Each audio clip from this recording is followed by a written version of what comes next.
결혼할 때 부모님들께 그 어떤 경제적 도움도 받지 않은 유 씨 부부.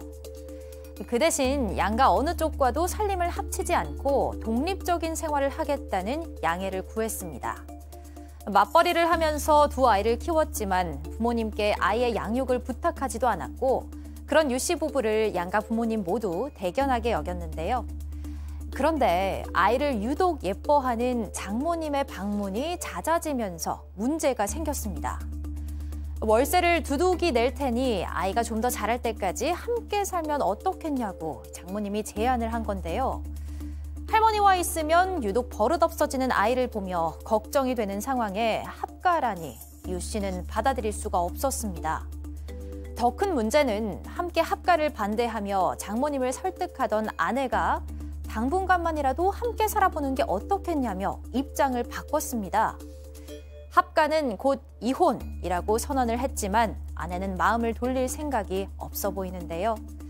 유 씨에게 이혼 말고 다른 해답은 없는 걸까요?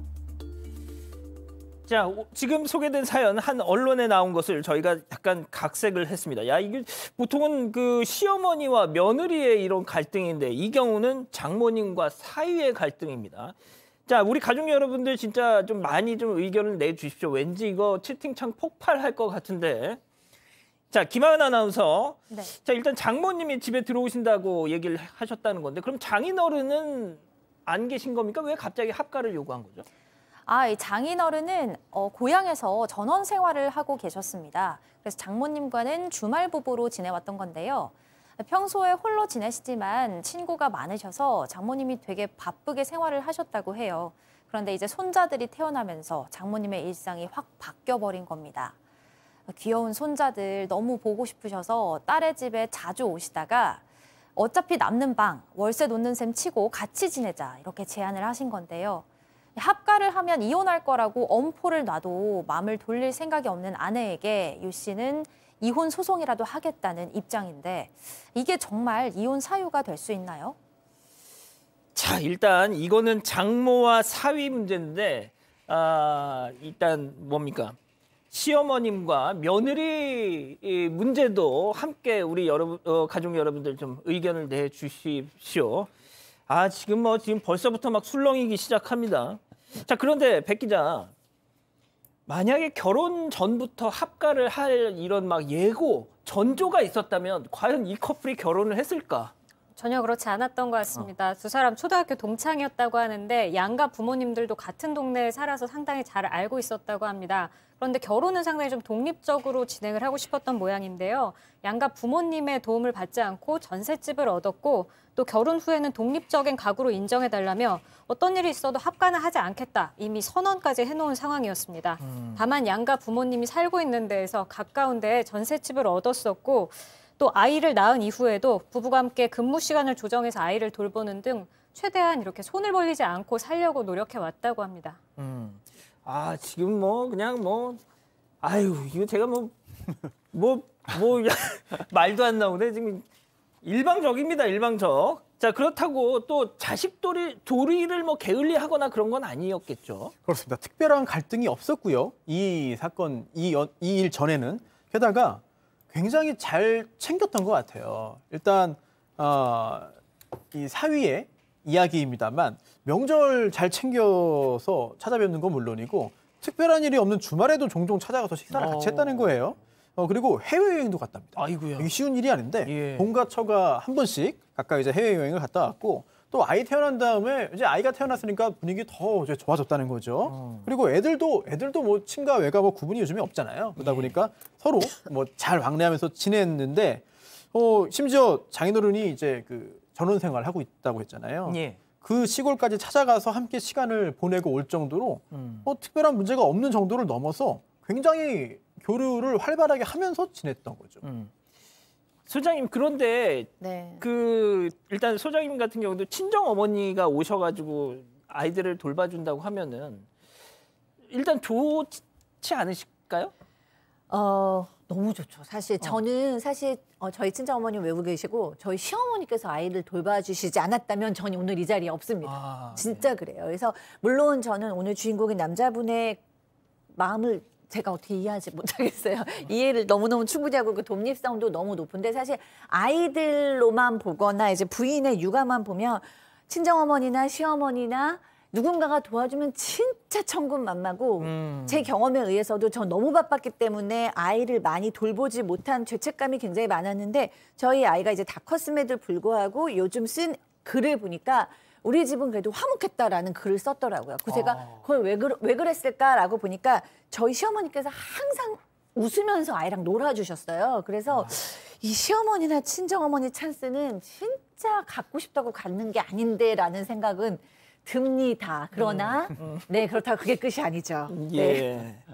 아 그런데 이제 좋을 때만 한 번씩 이렇게 잊을만 하면 한 번씩 오셔야 참 좋은 건데 이게 잦아지면 이것도 얘기가 달라지잖아요. 그러게요. 근데 이제 이 장모님 같은 경우는 할머니들 중에서도 또 손주들 유난히 예뻐하시는 분들이 있잖아요. 예. 근데 그러면 또 아이들은 또 할머니는 다 해주는 사람이 되니까 아이들도 또 좋아하고 그래서 이 장모님이 거의 날마다 오셨던 모양입니다. 하루도 내 손주들 못 보면 못 산다라고 날마다 오셨는데 이게 더 큰 문제의 발단이 있었어요. 왜냐하면 장모님이 또 이게 배려심이 있으셔서 사위가 출근하고 나면 와서 퇴근하기 전에 가셨던 겁니다. 그러니까 사위는 장모님이 그렇게 자주 오시는지 모르고 있었던 거예요. 아이고.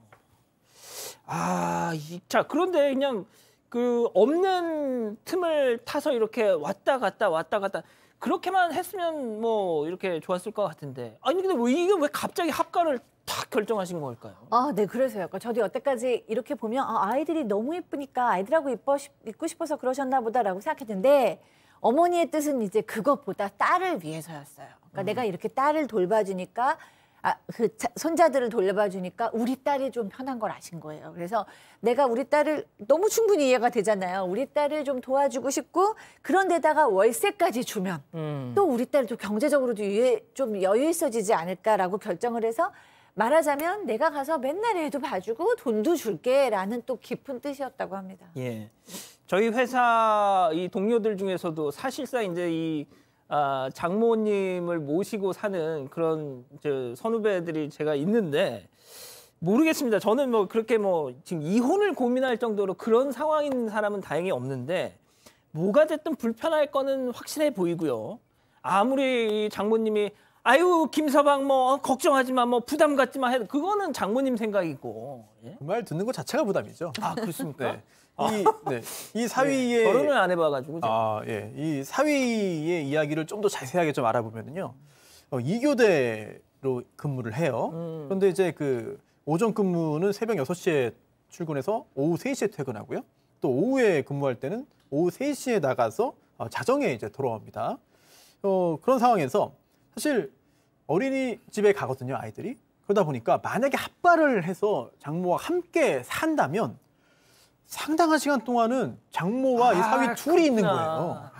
단둘이 집에 있는 겁니다. 게다가 근무 시간 때문에 낮에 또 수면을 취할 때도 있잖아요. 예. 이럴 때 역시 함께 있어야 되는 것이고 또 이 아파트인데 욕실이 하나입니다. 아이고 그거 중요합니다. 네, 이게 또 여러 가지 불편을 또 야기할 수 있거든요. 그렇습니다. 그리고 또 먹는 것도 그런데 요즘에 뭐 이제 젊은 사람들은 시켜 먹거나 간단하게 만들어 먹는 것도 자주 하잖아요. 그런데 이 장모는 애들이 있는데 애들 음식은 무조건 유기농 채소로 직접 만들어 먹어야 된다. 자, 그렇기 때문에 뭐 배달 시키는 것도 좀 눈치 보이지 않겠느냐. 게다가 뭐 이거는 그 사위의 그 입장입니다. 이 장모가 사람이 좋아 보여도 은근히 잔소리가 많다. 이런 또 개인적인 평가를 내리면서 합가 후에 스트레스가 클 거라고 걱정하고 있는 거예요. 예. 양 변호사님 지금 이 관련 사연에 달린 댓글 몇 개를 좀 소개해드리면 그 월세를 낸다고 했잖아요. 월세 낼 테니까 내가 좀 들어가 살겠네. 처음 한 석 달은 꼬박꼬박 내다가 넉 달째부터 이게 슬그머니 페이드아웃이 될 거다. 근데 자식 입장에서 왜 이번 달 안 내세요? 이런 얘기 못 하잖아요. 뭐 그것도 그렇고 사실 주신다고 해도 자식 입장에서 받기도 힘들잖아요. 그러니까 그거는 진짜 그리고 그 돈 준다고 해서 또 장모님 모신다 이것도 서로 말이 안 되니까. 그러니까 이건 그냥 명분처럼 들릴 수밖에 없는 거고 또 제가 봤을 때는 이 부분을 이제 부부는 걱정을 했을 것 같아요. 장모님이 좀 이네이블러로 보였던 모양입니다. 그러니까 사랑하면서 사랑한다는 이유로 망치는 경우도 있죠. 그러니까 제가 부부가 보기에는 3살, 4살 되면 약간 자립심도 키워줘야 되는데 애들 잘못한다 그러면 이게 망친다 그러면 왜 애를 나무래? 뭐 이렇게 하고 5살 된 아이인데도 갑자기 밥 먹기 싫다 그러면 이제 쫓아다니면서 이렇게 숫자로 떠먹이시고 이러니까 부부 입장에서는 아니 저러면 아이가 망가질 텐데 라는데 장모님 또 그걸 못 받아들이시고 이게 아이를 어떻게 키우느냐는요 부부 사이도 갈라놓거든요.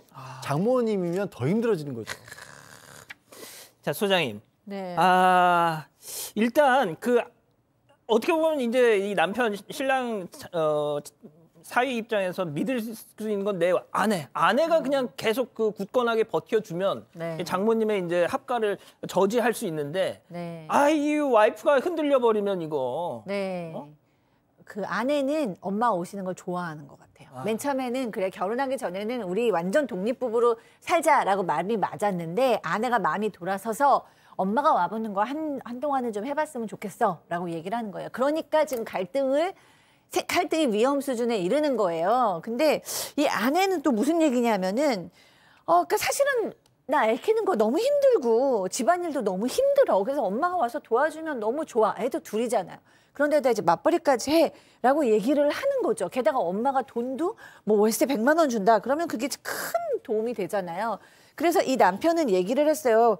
왜 마음이 바뀌냐? 우리 결혼 전에 한 약속이지 않냐? 라고 얘기를 하니까 사실 이 남편 마음도 충분히 이해가 되는데 아내 쪽에서는 그러는 거예요. 당신은 알아서 빨래 한번 돌려주지 않고 집안일 따로 해주지 않고 쓰레기 한번 제대로 벌려주지 않고 내가 언제 안 해줬냐 해줬지 라고 얘기하면 그건 내가 뭐 좀 해줘 그것 좀 해줘. 그러니까 이제 사실은 그 부탁하는 입장이 되니까 나도 돈 벌려고 열심히 노력하는데 아내 입장에서는 되게 힘들거든요. 그러니까 마땅히 반반하는 거하고 이것 좀 해줄래? 부탁하는 거하고. 근데 엄마는 부탁하지 않아도 우리 딸 힘들까 봐 알아서 막 해주시니까 딸이 좋은 거예요. 그래서 이제 부부싸움으로 치닫는 거죠. 자, 손 변호사님. 제가 이제 관련 댓글 하나를 봤더니 그 와이프는 이미 다 알고 있었을 것이다. 연기를 했을 것이다. 이미 장모님하고 다 짜고 했는데 처음엔 좀 이렇게 중립적인 척 하다가 이렇게 착 그래서 이건 이제 뒤통수 맞은 거다. 뭐 이런 또 얘기도 하시는 분이 계세요. 그럴 가능성이 충분히 있는 것이죠. 그렇습니까? 그런데 사실 결론이 어떻게 이 부부가 어떤 결론을 선택할지는 아직 뭐 저희가 알기는 쉽지 않습니다만 입장을 바꿔놓고 생각하면 상당히 답답할 것 같습니다. 이거 해결이 안 되는 거잖아요. 누군가 한 명이 입장을 좀 고집을 접고 양보를 해야 되는 것인데 과연 누가 먼저 그렇게 하겠느냐. 그래서 이런 갈등으로 계속해서 이어질 수 있고 또 하나는 만약에 이제 아내가 그리고 장모가 이제 고집을 꺾고 그래 알겠다. 뭐 이제 지금처럼 하고 내가 뭐 같이 살진 않을게라고 하더라도 이게 또 평생에 또 화근이 될 수 있어요. 어떤 일이 나오든지 간에 결국은 모든 다툼의 귀결은 이쪽으로 또 흘러갈 수 있거든요. 이게 좀 굉장히 좀 안타깝네요. 답답하네요. 자, 백 기자, 그럼 우리 가족 여러분들 지금 반응 좀 어떻게 나오고 있어요? 저 단 한 분도 지금 제가 진짜 열심히 읽어봤는데 단 한 분도 합가해라 하는 분이 없습니다. 어렵게 지켜온 가정의 평화를 깨는 일 같다. 서로 손님같이 사는 게 베스트다.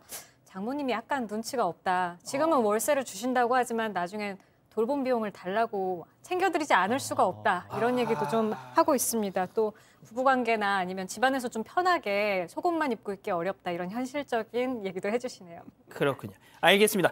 자, 이쯤에서 별별 상담소 오늘의 궁금증 짚어보죠. 장모님과 합가 강요하는 아내, 이혼 사유 될까요, 양 변호사님?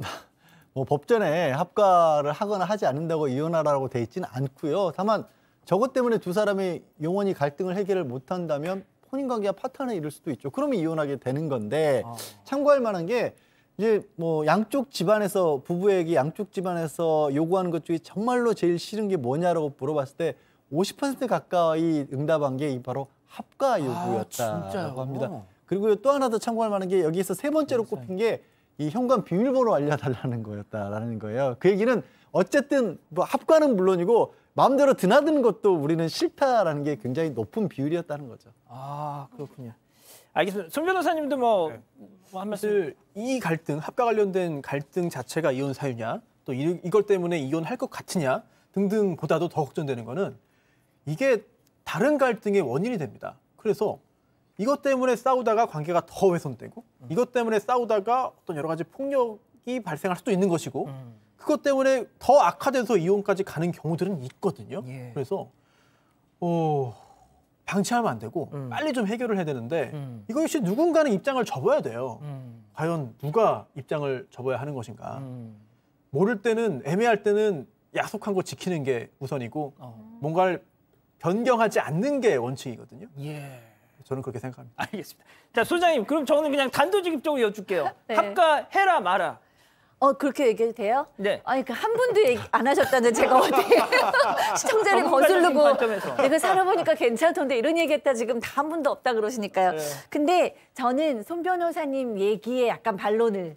아이고, 이거 그러니까, 얘기 길어지네, 이거. 빨리 얘기할게요. 네.